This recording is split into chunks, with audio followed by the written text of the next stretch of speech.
$1.75 and I'm only paying 11 cents for the bag. I mean, that's the kind of profit margin that the county jail is operating on with the Aramark Corporation. The Aramark Corporation is making upwards of $150,000, $200,000 profit a week just on the commissary that the prisoners have to pay for before they get it. I mean, that's just basic, you know, honey buns. I mean, whatever they think they want. There's a list of maybe 1,000 items that they can pick. Now, does the county provide toothpaste and things like that, or do they have to get that from commissary? They have to buy that from the commissary. Okay. So the county's not responsible for that piece. No, they have to buy packets of sugar. You know, if they want sugar, they have to buy mustard, they have to buy ketchup. I mean, the stuff in the restaurants that they give you, they make them pay a nickel for a little pack of mustard, a little pack of ketchup. You can go in any wholesale like Sam's Club and buy 1,000 packs of sugar and ketchup and mustard, maybe pay $4 for it, and they're charging those prisoners a nickel per pack. I mean, so the markup is unbelievable on the commissary side. So on the commissary side, unlike the people that had a contract for the bread and the turkey salami and bologna and some of the food that they eat outside of the commissary, this money is actually being generated from money that's on the books that the inmates they have to pay before they get it. That's coming from the outside, going on the books, and then the money comes off the books and comes back to your company, or what's the company, Aramark? Aramark.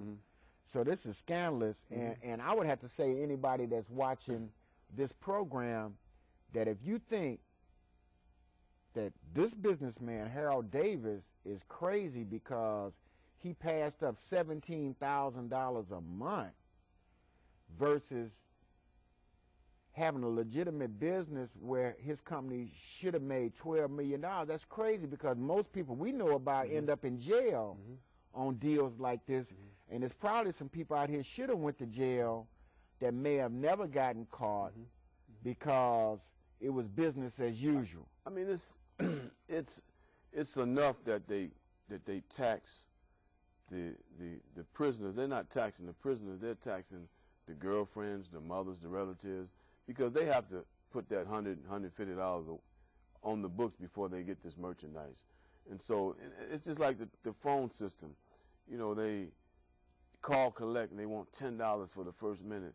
And if you've been following the news, John Muhammad was passing through for escrow on that phone contract. I mean, so it's corruption all around that county jail down there.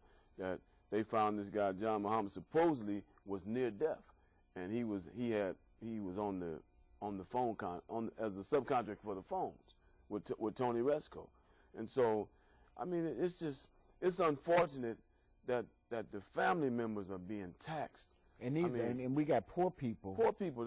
That's mostly poor people. I mean, you got guys that have been in the county jail for 6 and 7 and 8 years. That's been ordered in commissary, haven't went to trial yet.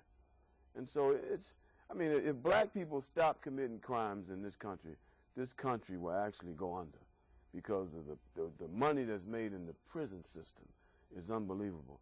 I mean, they're making tons and billions of dollars. And I saw the same thing. Just recently, a couple of days ago, I was in East Moline visiting 3 inmates. I had to do some interviews. I do some outside consulting work and interviewing, and they were talking about the high rate of things on commissary. And they even got out.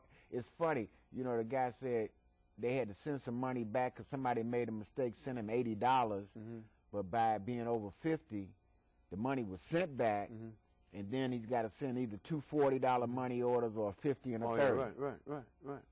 And then it's got to be on the books before they send you anything. Yeah. You see, the interesting thing about Aramark was they were operating in a warehouse in Aurora, and so when I came in and went and got a warehouse on 115th and Halsted, I mean, the Aurora trip alone was over 50 miles to the county. From 115th and Halsted, it was right at 12 miles. So we even cut the trip, 4 times. I mean, that trip, we cut 38 miles off the trip.